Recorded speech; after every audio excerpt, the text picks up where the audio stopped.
Hello, everybody, and welcome to today's Lunch and Learn. You will see that my co-host Joe Kennemore is not here today, but I am joined by a replacement host, the savvy networking businessman, investor, guru, mentor. What other words can I come up for you? Casey, all kinds of fantastic words that have to do with building your business. And this is Casey Eberhardt, a dear friend of mine, but also somebody who knows what he's talking about when it comes to building your business. And he has been coaching and mentoring business owners for many, many years and has a lot of really valuable information to share with all of us. So welcome, Casey. Awesome. I'm super excited to be here, Vanessa. And, anytime somebody other than my mom calls me a guru, I'm game. So fantastic. There you go. All right. So today we'll give people a few minutes because we are not streaming to the groups today. We are on YouTube today. So we're on youtube.com/mailbox power, which is where all of our lunch and learns live. And that's where we'd like you to catch on with this show. So with that, Casey, I know that last week we talked about what you're evaluating your marketing budget for this past year and where people spent their money and whether or not they got a good return on investment with where they spent their marketing dollars. And I think that is a key point to make with Mailbox Power is the fact that we're not asking people to dip into their pockets any further than they're already dipping into their pockets, right? We're not asking you to spend extra money. We're saying, why not take a look at spending the money in places where you get a higher return on your investment? And that's a really critical part to look at. One of the things that I face a lot, Casey, in talking to different business owners, when I ask the question, well, why are you advertising in this space? Or why are you sponsoring this event? Or why are you doing it this way? And the response is, because that's the way we've always done it. Yeah. And it makes me shiver. I'm sure you hear that a lot. Yeah, Vanessa. And first off, welcome everybody. I'm super, super excited to be here. So let me just say first, hey, while you're watching this, do us a quick favor, smash the like button right below. It's just a thumbs up button. That'll help the YouTube algorithm. If you have not subscribed to the Mailbox Power channel, it's that giant red button that's right below our talking heads at the moment. Click that and hit the bell notifications. Just hit the word all, and that means you'll just be let known. It'll email you or it'll even tell you when we go live or we have a new video. So smash the like button. We appreciate that. So yeah, Vanessa, one of the things as an investor and an advisor that is always the spot in most businesses where there's the most opportunity and also kind of the leaky bucket of marketing dollars is in the bucket of marketing. Because somebody puts an ad in a magazine because somebody at a chamber of commerce was selling an ad in a magazine. Mm-hmm. Somebody does Facebook ads because somebody in a chamber of commerce or their BNI chapter was talking about Facebook ads and they ended up buying it. And so when we look at the year end of our business, it's really important to evaluate where those investments were deployed and what the actual return was. Mm-hmm. And I literally had a conversation last night with a friend of mine who runs a consulting business. And he's always trying something new. Like every time I'm on the phone with him, he's trying like 4 or 5 new marketing ideas and concepts and programs and courses. And I was like, man, let's take the last 10 events that you did. Let's go see what had the most people in those events. And let's look and see what did you do there to get the highest return on those people. Now, it just so happened, funny enough, that he is a customer of mine in Mailbox Power, and I didn't know this until we actually did this exercise. But the events that he used Mailbox Power to reach out to his joint venture partners, as well as to the people that had expressed some interest in coming to one of his events, as well as to the attendees, he pre-sent them cards and brownies and a little gift to get them to show up.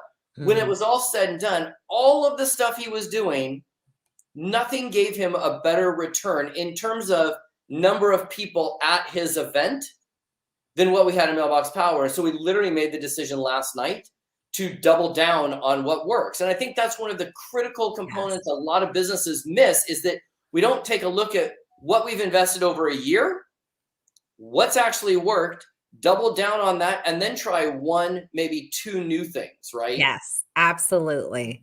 So let's briefly recap where we were in the last Lunch and Learn that we did, because for those of you who didn't see last week, I don't want to leave you high and dry as in terms of what we talked about. So let's talk about this just really briefly, Casey, as we prepare to talk about where you should be spending your budget. Let's talk about what that budget looks like. So in our last video that we did, we talked about spending 6 to 12% of your gross revenue for an established business. That's what the business advisors, financial advisors recommend. And then 12 to 20% of gross revenue for a new business. And the reason for that is that you are going, as a brand new business, you don't have any exposure, you don't have reach, you don't have recognition, brand recognition. So you're going to have to spend a little bit more of your money to get the ball rolling, so to speak, than you would if you were an established business that is already doing well. So with that, and you still need to spend marketing dollars marketing your business. And I think that's another thing that people get caught up with, Casey, is thinking that the marketing is kind of a one-time thing. Well, let's look here. Here's the thing. So this slide could be summed up very quickly by saying as much as you can, because here's the reality. The reality is that he or she, whatever business can spend the most to acquire a new customer, is always going to win, right? So if you have two businesses that are on equal playing field, one business doesn't spend anything or invest anything in marketing, and another spends $100 to acquire a customer, the $100 customer acquirer is going to win 99.9% of the time, right? So this is just merely a guide. And if you look at how much a lifetime value of a customer is worth to your business, that's how I personally look at businesses when we advise and invest in them. Is I want to know, what does it cost me to acquire a customer, and what's the lifetime value of that customer? And then when we have that, I'm going to push as many dollars towards that as humanly possible with what actually works. Yes, absolutely. So as we go to the next thing, we gave everyone a little bit of homework last week, and just want to review that very, very quickly. We're not going into everything that is entailed in these questions, but I'm hoping that you have notes on the questions, which was, what was your gross revenue for 2021? Which is your total revenue minus your cost of goods. And then how much did you spend on marketing your business in 2021? How many new customers did you gain and retain? Not the ones that came in the door, but the ones that came in the door and stayed. That is a number that you need to know. Also, how much did you spend to gain a new customer? Who were your best customers or clients? You definitely should be pulling the data to find out who were your best customers or clients in 2021. Those are the people that you are going to want to really focus on in targeting for 2022 in terms of their attributes of those customers. So what the profiles are of your best customers in 2021 will help guide you in what you're going to spend your money on in 2022. What worked well in 2021 and what didn't work well in 2021. And I think it's important to say, Casey, when we ask what worked well and what didn't work well, it's not about a feeling. It's not about a feeling of what worked well or didn't work well. It's not about a feeling of like, well, I think this was a good thing, or you need data to support whatever you're saying worked well or didn't work well. So what provided the highest return on your investment in 2021, and what gave you the lowest return on investment? And take a look at those things so that you can do more of what works. And I think that's the key here. And Vanessa, one thing that is really, really important, and I see this from what I'll call micro businesses all the way to, $100, $200 million in revenue businesses. And that is when a CEO manages by gut, it throws the entire economics of the entire business model off, because you're now making decisions based on emotion, irrational feelings, concepts, things that you're just picking out, things that you just think you might have heard somewhere that might work. But when business owners, if we look at big businesses, your Boeings, your Microsofts, your Costco's, your Chevrons, they don't manage by gut. Right. They manage business is simply mathematical equations and mathematical systems and processes, right? They know how much it costs to sell an airplane. They know how much it costs to make an airplane. The difference is their profit. They spend a percentage of that to sell another airplane. Yeah. Right. And it doesn't matter whether you're selling makeup at a direct sales business, real estate, insurance, pet grooming, window washing, massage, all the way up to, a shoe store, a swim school. The CEOs that are managing by numbers have a fighting shot. The businesses that are managed by gut or emotion, or, oh, I feel like this worked. Oh, I think this worked. Oh, like, I love competing with those businesses. I'll compete with them all day long, right? Yeah. And that's really where this is. What we're talking about today, Vanessa, is really numbers and budgets and bringing this down to some mathematics and some formulations that we think will give you a high rate of return on what you're spending. Yes. And I will note, not the most fun conversation for you creatives out there, and for you entrepreneurs, and for you people that just want to go sell your art or your shoes or your whatever. Not the most creative part of the conversation here, but an essential part of the conversation, an essential part for you to slow down, take stock of where you are. It's so that you can do more of the fun stuff, so that you can do more of the creative things, so that you can spend more time on that. If you've got your financial house in order, you can do all kinds of things. That gives you tremendous freedom. So let's talk about the different subscriptions that we have and what comes with those subscriptions in terms of paying or funneling some of our marketing dollars. And we're not talking a lot here, but can we afford to funnel some of our marketing dollars into what Mailbox Power has to offer? So I have to say, Vanessa, this slide for some business owners, I think, is going to be like a smack upside the noodle, right? And let me tell you, I was thinking, even I knew this slide was coming, and gang, think about this conceptually. For $50 a month or $78 a month, for under $1,000 a year, you can be in somebody's mailbox. 50 people, you can be in their mailbox every single month, right? I have a client. She's a real estate agent. She only sends, the only thing that she does is she sends one card to all of her past clients that she sold a house to. That's it. Yeah. So she's got somewhere like a Pro Plus, right? She sends out 84 cards, and just out of that, it's just top of mind cards, and it results in over $250,000 a year in referral and commission selling real estate. Yeah. That's cheap. Like the return on that is insane. Yes. Right. 50 people that we're going to talk about here in a minute for under $1,000 to be in their mailbox. I mean, that's shocking. Yeah, it is gold. And we will break down the different people that you should be worried about in spending your marketing dollars, or focusing on, I should say, rather than worried about. But we will break that down in a minute. But stick with us for just a second, because we have a little bit more math to get through really quickly. And that is the $149 executive subscription. I mean,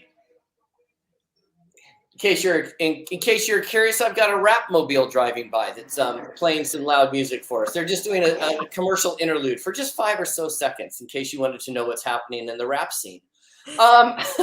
So this slide again, this is how I look at it. V. If your business is doing over, I'll even say 25. I'm making up a number here, $25,000 a year in revenue, to be able to be in 200 mailboxes a month over the course of a year for $3,200, Mm-hmm. That investment, if that does not produce a positive return on your investment or a positive return of your investment at the very least, Mm-hmm. then I've got a different suggestion, and that is get on the horn with some advisors and some mentors and some business coaches, because we might have a mathematical challenge. Yes. Yes.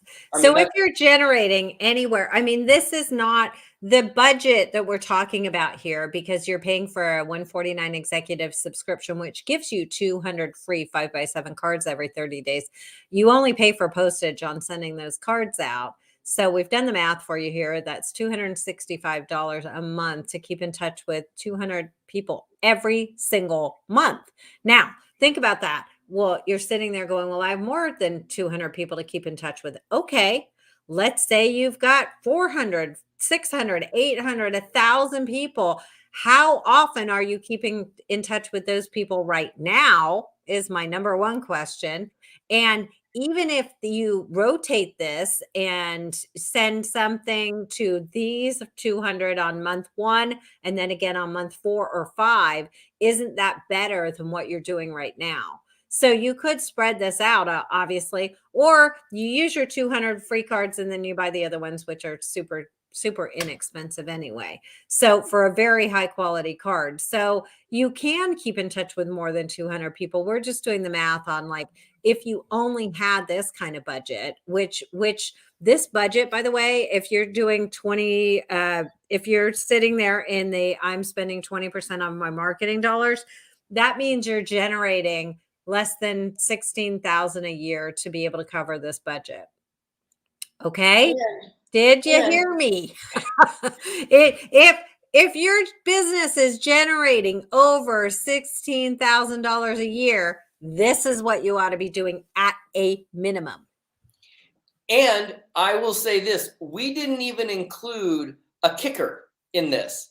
We kept the math super easy, but I know that Mailbox Power, if you add 50 or you add 30 people to a birthday automation, you might be able to bring your per mailbox touch point down just a tad. Yes. Right. Yes. So we didn't even include that in here. Yeah, exactly. I mean, there are so many other things, not to mention, like, what if you used your free cards and then sent your free postcards that come with this subscription? And I mean, there's so much you could do with this. We're just covering the very basics because it could get a little crazy. So let's talk about these different customer buckets, Casey. And I like the way you call them buckets. Like, it helps me to visualize, like, all of my current customers are in one marketing bucket, right? Yeah. So there are basically 4 buckets of customers, and I'm just going to use this as what we do for our business, right? There's 4 buckets of customers, right? Or 4 buckets of people that we want to connect with. Number 1, our current customers. Number 2, past customers. And number 3, potential new customers or prospects or future customers. Now, Vanessa, these 3 buckets are incredibly important for business owners to understand. Mm-hmm. The number 1 easiest way to sell more stuff is to give the opportunity to your current customers to invest more with whatever you're doing. Mm-hmm. Right? A free oil upgrade, an extra massage, whatever. They know, like, and trust you already. They're already in the zone, right? So that's the easy bucket. Next bucket, people that we've left. They've left us for some reason. They didn't know we cared. Maybe we messed up an order, something, for whatever reason, we've lost them. And then the third bucket is prospects. Those are your hardest buckets to bring into the green, right? But what happens, I think a lot of times people spend almost nothing on their current customers.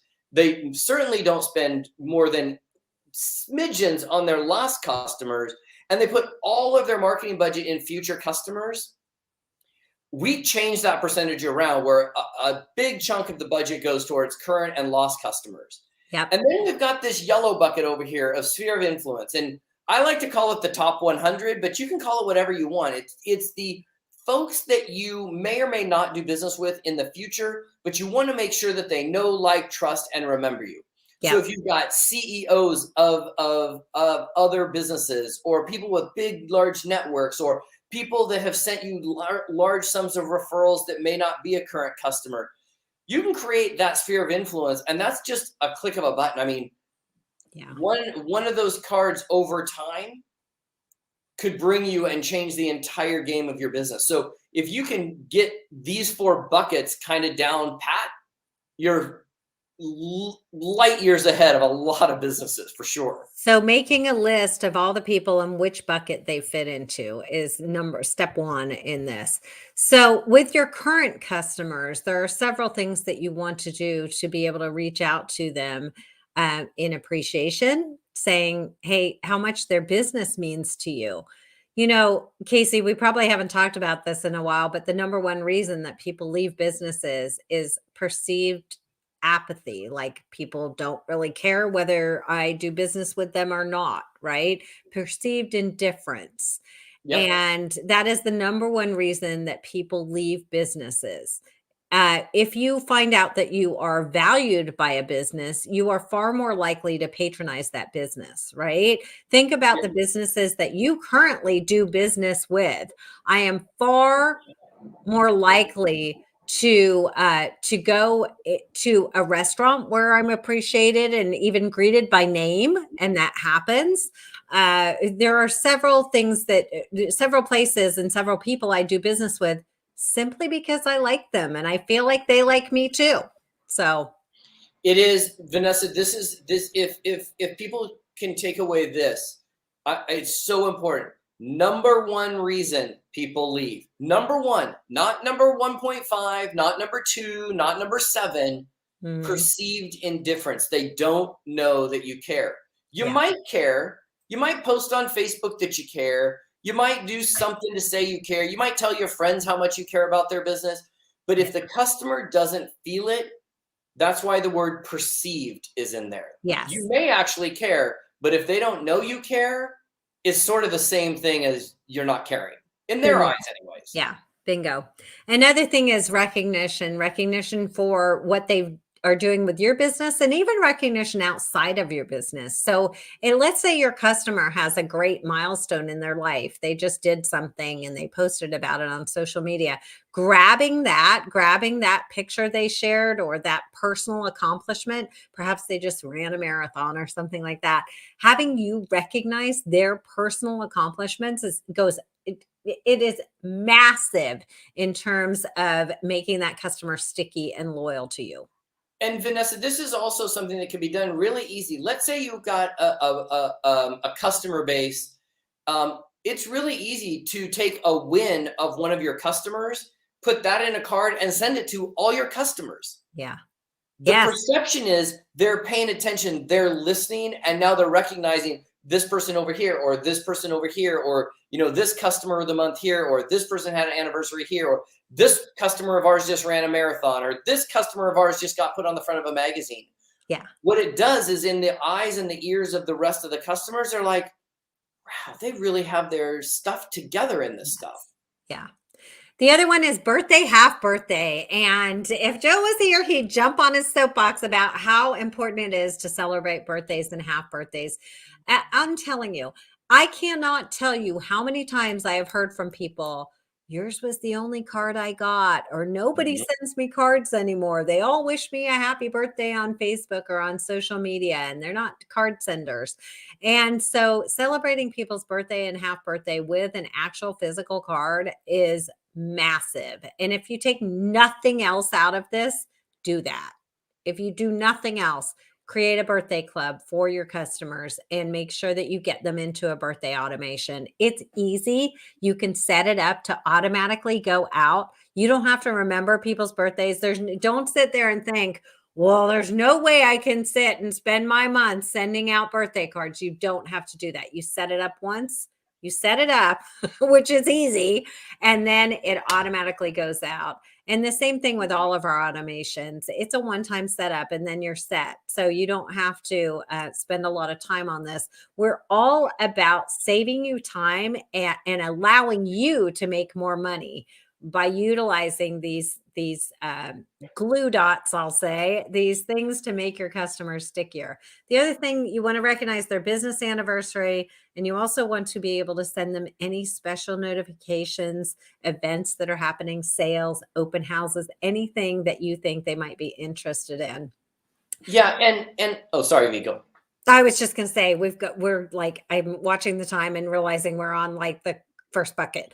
Yeah, as she's moving to the second bucket, Yeah. recognize that all of our cards, the real magic in an automation is the customization and personalization. Yes. So that's really the secret sauce to what we have here at Mailbox Power is the ability to customize and personalize individual messages all the way down to a picture of the person on each individual card, tagging their city, tagging their name, tagging their business name. You can really make a very personalized card using our customized and personalized automations as well. So it's truly one of the secret sauces. It really is the secret sauce. Thanks for saying that, Casey. It really is the secret sauce. And I know that sounds like a lot. You're like, oh no, I now I have to get in and put someone's picture on a card. It's all automated. We'll show you how to do that magically, automatically. It will be put on the card for you. Anyway, the other thing, second bucket, lost customers, the we miss you win back automation. Remind people why they used to love you. Think about the things that people love most about your company, and that's what you want to remind. Send them a card. We miss you. We wish, what can we do to win you back? That kind of thing. That's for the lost customer. I The mean, future. just on that lost customer thing for 2 seconds, I'm only going to add one thing and I'll be quiet because I think this is so powerful. And that is if you did something and you lost a bunch of customers and you've made an improvement to your business, Yes. then tell all those people. So let's say you service pools and you messed up a bunch of pools because there was a bad batch of chlorine. I'm just making this up, right? And you lost a bunch of customers. Put them all in a campaign or an automation and then send them all a card and say, hey, we now offer chemical-free chlorination. Yes. Right? So we can use that to win those folks back by telling them, we messed up. Give us another shot. We'd love to have you. We'd love to have another crack at your business. Absolutely. Absolutely. Thanks for adding that, Casey. Here's future customers. You want to set them up on a prospecting automation. You're going to hear that word a lot. It means that you set them up. It's a set it and forget it thing, meaning you don't have to go in and worry about it. Your customer or your future customer, your prospect, your potential customer is going to feel really special when they start getting personalized mail from you on a regular basis. We have something called a list builder, which helps you find new customers. I won't go into all the details about that, but please do look around on this YouTube channel. There's information on how to utilize that list builder. It's one of the biggest attractions to Mailbox Power is the fact that we have that list builder and you can dial in your target customer to such precision that you increase your ROI just in your success rate just by dialing in who your ideal customer is. And There's that list builder is so detail oriented. I have a realtor friend of mine who basically sent out a card to all the people in his farmed area that have swimming pools that literally was like, are you sick and tired of dealing with your swimming pool? Yeah. Let's sell your house. Yeah. You That can dial combined in like it's crazy. you can dial it down to who has a dog, who has a cat. I mean, you can really get very, very granular with that list builder. I call it the lead generator, but that's just me. Anyway, another thing you can do is the nice to meet you card. When you do meet somebody new, sending them a nice to meet you card will help you stand out from the crowd. Nobody does that. Nobody does that, right? So sending someone a nice to meet you card, adding them to your birthday club. And then, Casey, I want you to talk about connector cards because I think that this is one way that people can be of service to people, which helps keep them top of mind. Yeah, anything that we can do to connect people together, right? So one way I use Connect Card is I'll create a card that has 4 or 5 different people I want to recommend. And then they're all my new people that have entered into my space that I don't really know that well. But I can send that card out to all of them as well as to an entire group. And let me tell you, if you can get one of your customers to use another one of your customers as a business or a referral, you really have them as a connection for life, right? Yeah. I love using connector cards. You could even put all of the businesses that are in your little strip mall, if you're in a strip mall, for example, put them all on a card and send them out to your entire customer list saying, come on in. And it builds really amazing goodwill. And it's sort of that give first Yes. and watch what happens. Give to give to give to give to give to give to give, not giving to get. Yeah. But watch what happens. And then your sphere of influence. Casey, jump in and talk about how important it is to start reaching out to people that aren't necessarily your perfect customer, but they're very influential people, or they have a sphere of influence as well. This is so important. If everybody would just take a notepad and start jotting down names of people that are of high influence in their network.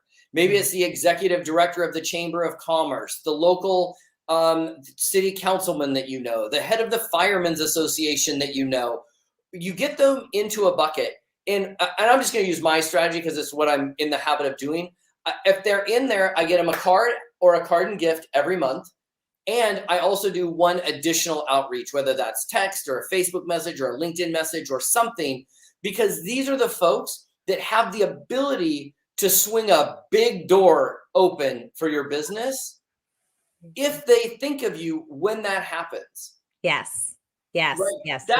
That's the thing. It's like, hey, Vanessa, I know that you're a chief strategy officer. I am looking for particular types of businesses to buy or do business with. I know that you're kind of in that same space. So I would put Vanessa on my list, ping her out a card. She knows what I'm looking for, but in her travels, she may forget. Yeah. So all I want to do is make her remember me and also see how I can serve her. So in all of my sphere of influence cards, I like to say, hey, if there's any way I can serve you, if there's any way that I can help you in your business, please reach back out to me. I literally put my phone number, my cell phone number, my home phone number, my address, the GPS coordinates. I want to make it easy for them to reach back out to me for sure. So I'm sharing Laura's comment. Laura Ricksecker commented on this. I want to burn these bucket slides into my brain. Laura, don't do that. but you can take a screenshot and print them out and keep them close by. I think that it's very easy for us to know this information and not remember it when it comes time to communicating with the people in our life. So it's really important that we keep this information right in front of us, especially as we develop the new habits and get these automations set up. Let's keep it all at the forefront and keep it top of mind so that we know exactly what we're doing and who we should be communicating with. All right. Let's do a quick recap, Casey. Current customers. You want to know and nurture your customers, understand the value of existing customers, and earn referrals. Please note, I didn't say ask for referrals. I said earn referrals. You want to create and make it your goal to create raving fans out of your current customers. Raving fans are fans that can't help talking about you. They're the ones that are so happy with your business, so happy with what you're doing that they can't help tell other people about it. And I'll give you an example of that. My neighbor had a guy that washed her windows, right? She has a window washer. I asked for a referral. Hey, does anyone know a great window washer? She said, yeah, as a matter of fact, I do.